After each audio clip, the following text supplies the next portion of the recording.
नमस्कार आदाब, आप देख रहे हैं ऑन रिकॉर्ड मीरा भाईंदर शहर में कोरोना के मरीजों की संख्या दिन ब दिन बढ़ते जा रही है। इस पर काबू पाने के लिए महानगर पालिका द्वारा कई तरह की कोशिशें की जा रही है, जिनमें से कुछ कोशिशें हमें आज पता चली है, वो हम आप नागरिकों को बताना चाहते हैं। पिछले सप्ताह में मीरा भाईंदर महानगर पालिका के जितने सरकारी और गैर सरकारी अस्पताल है, इनमें ऑक्सीजन को लेकर काफ़ी दिक्कतें खड़ी हो गई थी। कई मरतबा तो ऐसा हुआ कि अगर ऑक्सीजन वक्त रहते नहीं मिलता अस्पतालों को तो शायद हमारे मरीजों की जान भी चली जाती। लेकिन महानगर पालिका ने कुछ 5 से 6 अस्पतालों को ऐसी मदद की कि उनके अस्पताल में जो कोरोना के मरीज़ भर्ती थे, उन मरीजों की जान बच गई। ये महानगर पालिका प्रशासन मनपा आयुक्त दिलीप ढोले का काफ़ी सराहनीय कार्य दिखाई दिया पिछले सप्ताह में। ऑक्सीजन की अगर मैं बात करता हूँ तो महानगर पालिका द्वारा एक टैंकर किराए पर लिया गया है, जो सिर्फ ऑक्सीजन ही सप्लाई किया करेगा मीरा भाईंदर महानगर पालिका क्षेत्र में। पालिका ने पिछले साल में कोविड के मरीजों के इलाज के लिए पूरा इंतज़ाम किया था, उसे एक अस्पताल में तब्दील कर लिया था। लेकिन जैसे जैसे कोरोना उतरता गया, कोरोना के मरीजों की संख्या कम होती गई, ये पूरा बीमारी घटता गया शहर से, वैसे वैसे उन अस्पताल को भी बंद कर दिया गया। स्वर्गीय मीनाताई ठाकरे हॉल को अब दोबारा से काम पर लाने की कोशिश की जा रही है। मनपा ने ऐलान किया है कि आने वाले दिनों में 8 से 10 दिनों में महानगर पालिका स्वर्गीय मीनाताई ठाकरे हॉल को दोबारा शुरू कर देगी, जहां पर करीब 165 ऑक्सीजन से लेस ऑक्सीजन मिलने वाले बेड रहेंगे, यानी 165 नए बेड हमें मिलेंगे। इस तरह की तैयारी महानगर पालिका ने की है अगले सप्ताह से। साथ में ही अप्पा साहब धर्माधिकारी हॉल, जहां पर आज भी वो जगह ऑपरेशनल है, वहां पर ट्रीटमेंट किया जा रहा है कोविड के मरीजों का, वहां पर अतिरिक्त यानी एडिशनल 100 बेड जो ऑक्सीजन से लेस रहेंगे, वहां पर शुरू करने की भी तैयारी मनपा ने कर दी है। अगर हमें नियमित रूप से ऑक्सीजन मिलता रहा तो यह कुल मिलाकर 265 ऑक्सीजन से लेस बेड हमारे महानगर पालिका को आने वाले सप्ताह में मिल सकते हैं। इस तरह की तैयारी, इस तरह की योजना महानगर पालिका ने बना रखी है। ये थी जानकारी ऑक्सीजन वाले बेड की। आने वाले दिनों में 265 ऑक्सीजन से लेस हमारे शहर के मरीजों को ये बेडों की सुविधा महानगर पालिका द्वारा की जा रही है। बढ़ता हूँ मैं आगे के हमारे जो क्वारंटाइन सेंटर बनाए गए थे, उन क्वारंटाइन सेंटर में अब और इजाफा किया जा रहा है। डेल्टा गार्डन में 862 नए बेड के रूम तैयार किए जा रहे हैं। गोल्डन नेस का जो R2 इमारत है, वहां पर 952 नए बेड लगाए जा रहे हैं। काशीमेरा की जो एक निजी इमारत है, वहां पर 300 बेड नए लगाए जा रहे हैं। कुल 2134 साधारण बेड हमारे शहर में अब दस्तयाब होने वाले हैं। क्वारंटाइन के मरीजों की नॉन ऑक्सीजन जो मरीज़ हो गए कोविड के, उन लोगों के लिए इंतज़ाम किया जा रहा है। इसी के साथ साथ में पिछले साल मीरा भाईंदर महानगर पालिका क्षेत्र में जब कोरोना ने अपने पैर फैलाने शुरू किए थे, उस वक्त कोरोना के मरीजों के इलाज के लिए महानगर पालिका ने करीब 25 प्राइवेट हॉस्पिटल्स को मान्यता दी थी, जहां पर कोरोना के मरीजों का इलाज होगा। अब जिस तरह से कोरोना के मरीजों की संख्या दिन ब दिन बढ़ते जा रही है और बोझ भी बढ़ता जा रहा है काम का, उसको देखते हुए महानगर पालिका ने आज यानी 19/4/2021 को 20 प्राइवेट हॉस्पिटल्स को मान्यता दी है कोरोना के मरीजों के इलाज के लिए।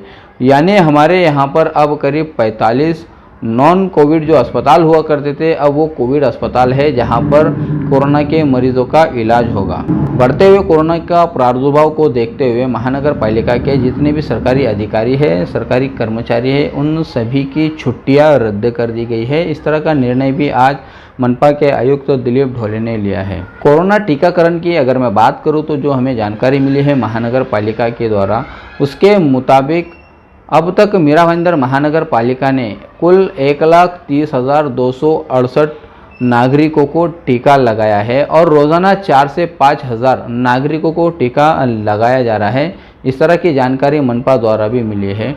मीरा भाईंदर महानगर पालिका क्षेत्र में जो हमारे नागरिक हैं जिनकी कोविड के चलते मौत हुई है, उसके अलावा प्लाज्मा न मिलने के कारण भी कई सैकड़ों मरीजों की मौत हुई है। मनपा आयुक्त दिलीप ढोले ने नागरिकों से अपील की है कि जिन लोगों ने कोविड का पड़ाव पार किया है, जो कोविड पॉजिटिव होकर इलाज करके घर जा चुके हैं, उन लोगों ने आगे आकर प्लाज्मा देना चाहिए, ताकि जो नए जो मरीज़ आ रहे हैं उनकी जान बच सके। इसलिए प्लाज्मा देना बहुत ज़रूरी हो गया है। प्लाज्मा देने की मांग भी मनपा प्रशासन द्वारा की जा रही है। चलते चलते आखिर में एक मुद्दे की तरफ मैं आप सभी दर्शकों का ध्यान आकर्षित करना चाहूँगा कि मनपा के पूर्व आयुक्त चंद्रकांत डांगे ने कोरोना को जिस तरह से काबू पाया था, जिस तरह से नए नए नियम और नए नए निर्णय लिए थे, वो काफ़ी सराहनीय थे, जिसकी तारीफ आज भी हमारे नागरिक करते हैं कि चंद्रकांत डांगे के कार्यकाल में जिस तरह से निर्णय लिए गए थे, जिस तरह से काबू पाया गया था, उस तरह से कभी हमारे नागरिकों ने सोचा भी नहीं था कि एक आईएएस ऑफिसर इतना अच्छा कार्य कर सकता है।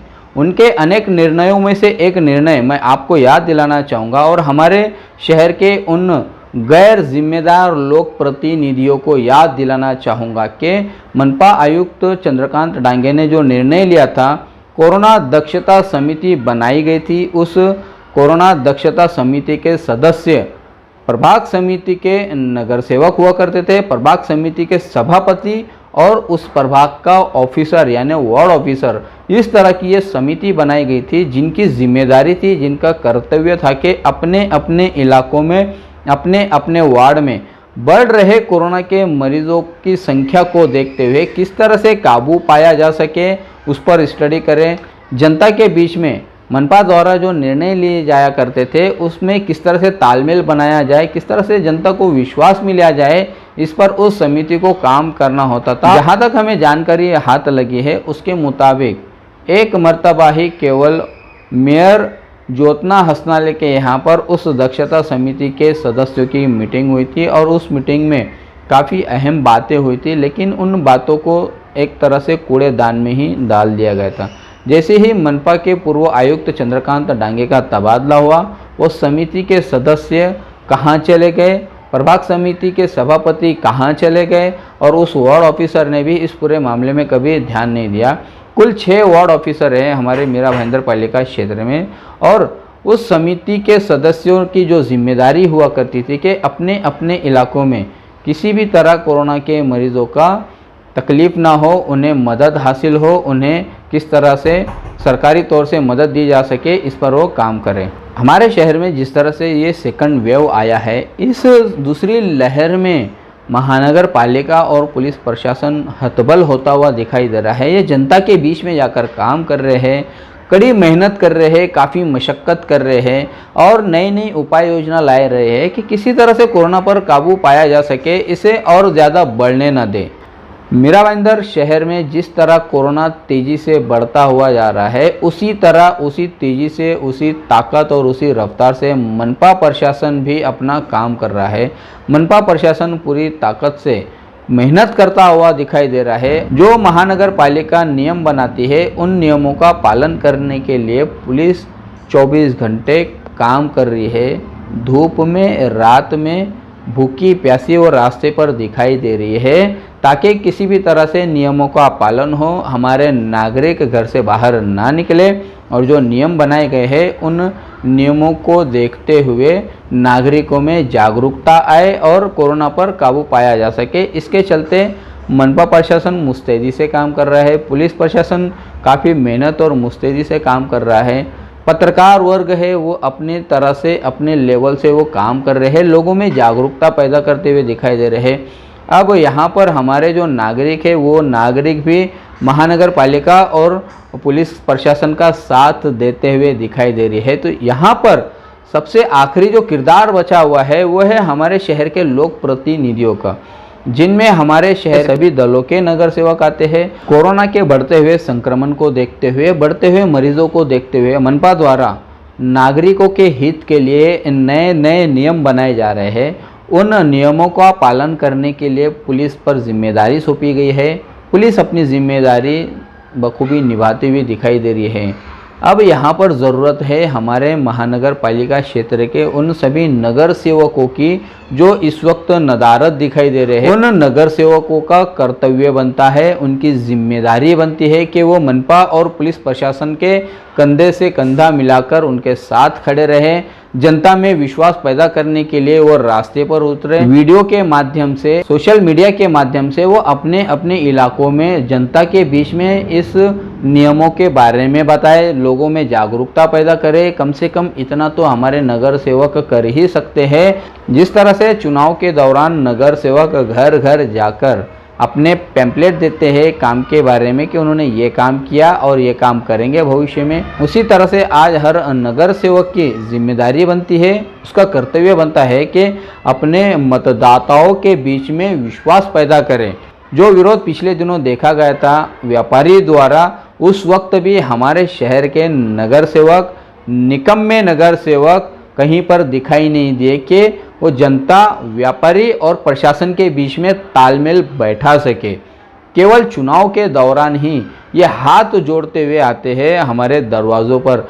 आज ज़रूरत है विश्वास पैदा करने की हमारे नागरिकों के बीच और मनपा प्रशासन के बीच में। जो नियम बनाए जा रहे हैं उन नियमों का पालन करने में जनता की ही भलाई है, हमारे नागरिकों का ही उसमें फ़ायदा है। इस तरह का विश्वास जताने की जिम्मेदारी हमारे नगर सेवकों की है, जो आज पूरी तरह से नदारद है। ऐसे निकम्मे और गैर जिम्मेदार नगर सेवकों को आने वाले चुनाव में हिसाब देना होगा, ये वो अच्छी तरह से याद रखें। मनपा प्रशासन और पुलिस प्रशासन जिस मुस्तैदी से कड़ी मेहनत करते हुए आज काम करता हुआ दिखाई दे रहा है, ऐसे में इन निकम्मे और गैर जिम्मेदार नगर सेवकों का भी कर्तव्य बनता है, उनका भी दायित्व बनता है कि वो भी पुलिस प्रशासन, मनपा प्रशासन के साथ उतर के जनता के पास में जाए, उनका विश्वास जीते और जो निर्णय लिए जा रहे हैं उसके बारे में गंभीरता से जनता को समझाए। भले ही रास्ते पर ना उतरते हो, लेकिन सोशल मीडिया के माध्यम से तो भी वो जनता के बीच में आसानी से पहुंच सकते हैं, ताकि जनता को भी लगे कि हमारे नगर सेवक हमारे सुख दुख में, हमारे संकट के समय में खड़े रहते, हमारी मदद के लिए आगे आए थे। मगर ऐसा होगा नहीं, ये हम अच्छी तरह जानते हैं और हमारे शहर की जनता भी जानती है कि नगर सेवक निकम्मे हैं, गैर जिम्मेदार हैं। कोरोना की दूसरी लहर आने के बाद में जो हालात बने हुए हैं पिछले 1 महीने में, उन हालात को देखते हुए एक उदाहरण देकर मैं अपनी बात ख़त्म करना चाहता हूँ। कोरोना इस वक्त धुआंधार बैटिंग कर रहा है। बॉल हमारे नागरिकों को बना रखा है, हमारे मरीजों को बना रखा है। फील्डिंग करते हुए पुलिस प्रशासन दिखाई दे रही है, मनपा प्रशासन दिखाई दे रहा है, हेल्थ डिपार्टमेंट के सभी टीम दिखाई दे रही है। और इस वक्त दर्शक जो बने हुए हैं वो हमारे शहर के नगर सेवक है, ऐसा प्रतीत होता है, ऐसा दिखाई देता है। हमारा ये उदाहरण क्या आज के हालात पर सटीक बैठता है, ये हमें कमेंट करके ज़रूर बताएं। आप देख रहे हैं आरिफ कुरैशी और साबिर शेख के साथ ऑन रिकॉर्ड मीरा भाईंदर। धन्यवाद।